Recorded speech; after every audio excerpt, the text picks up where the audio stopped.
হয়, আজি আমি বৰপেটা আঞ্চলিক ছাত্ৰ সন্থাৰ উদ্যোগত এডুকেয়াৰ পেৰেণ্ট আৰু অসম সেনাৰ সহযোগত আগন্তুক দিনত অনুষ্ঠিত হ'বলগীয়া অসম চৰকাৰৰ যি নিযুক্তি পৰীক্ষা অৰ্থাৎ এড্ৰি 2.0 আমি এক বিনামূলীয়া প্ৰশিক্ষণ শিবিৰ আজিৰ পৰা আমি আৰম্ভ কৰিছোঁ। মুঠ 15 দিনীয়া বিনামূলীয়া শিবিৰৰ প্ৰশিক্ষণ শিবিৰৰ আমি আয়োজন কৰিছোঁ। আৰু লগতে আজিৰ পৰা আমাৰ শুভ উদ্বোধনী হ'ল আৰু শুভ উদ্বোধনীত আমাৰ বিশিষ্ট চিকিৎসক বিশিষ্ট শিক্ষাবিদসকলক আমি আমন্ত্ৰণ কৰি আনিছিলোঁ। আৰু লগতে আজিৰ পৰা আমাৰ গোপীনাথ বৰদলৈ স্মাৰক উচ্চ মাধ্যমিক বিদ্যালয়ত আমি এই এড্ৰি 2.0 যি পৰীক্ষা অনুষ্ঠিত হ'ব অসম চৰকাৰৰ অহা ছেপ্টেম্বৰ মাহত, সেয়ে আজিৰ পৰা আমি 15 দিনীয়াকৈ বিনামূলীয়া প্ৰশিক্ষণ শিবিৰ আমি ছাত্ৰ সন্থাই আয়োজন কৰিছোঁ।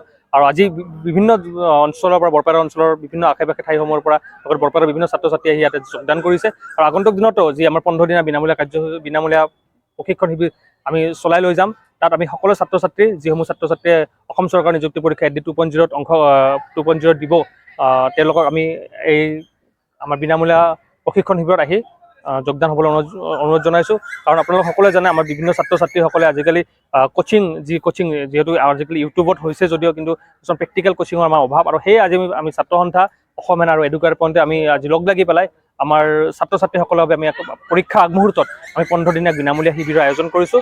বিভিন্ন ইয়াতে আমাৰ শিক্ষকসকলে তেওঁলোকৰ শ্ৰেণীসমূহ ল'ব, আৰু আমি বিচাৰিছোঁ যে আগন্তুক দিনতো এনেকুৱা ধৰণৰ যি আমি কাৰ্যসূচী লৈছোঁ হাতত শিক্ষাৰ ফলৰ লগতে যিসমূহ ছাত্ৰ ছাত্ৰী চাকৰিৰ বাবে এপ্লাই কৰিছে তাৰ বাবে তেওঁলোকৰ যাতে ফলপ্ৰসূ হয়, আৰু সেই মহৎ উদ্দেশ্যই হাতত ৰাখি পেলাই আমি বৰপেটা আঞ্চলিক ছাত্ৰ সন্থাই আজি আমাৰ ইয়াতে 15 দিনীয়াকৈ এক বিনামূলীয়া প্ৰশিক্ষণ শিবিৰ আয়োজন কৰিছোঁ। আপোনালোক সকলোৱে আহক যিসমূহ ছাত্ৰ ছাত্ৰীয়ে এড্ৰি 2.0 এপ্লাই কৰিছে। হয়, ধন্যবাদ। বৰপেটা ৰোড আঞ্চলিক ছাত্ৰ সন্থা আৰু এডুকেয়াৰ পইণ্ট আৰু অসম সেনাৰ উদ্যোগত আজিৰে পৰা 15 দিনীয়া কাৰ্যসূচীৰে আমি অসম চৰকাৰৰ নিযুক্তি পৰীক্ষাৰ এড্ৰি 2.0 যিটো হ'বলগীয়া পৰীক্ষা, তাৰ বাবে আমি 15 দিনীয়া কাৰ্যসূচীৰে এটা ফ্ৰী কোচিঙৰ আয়োজন কৰিছোঁ।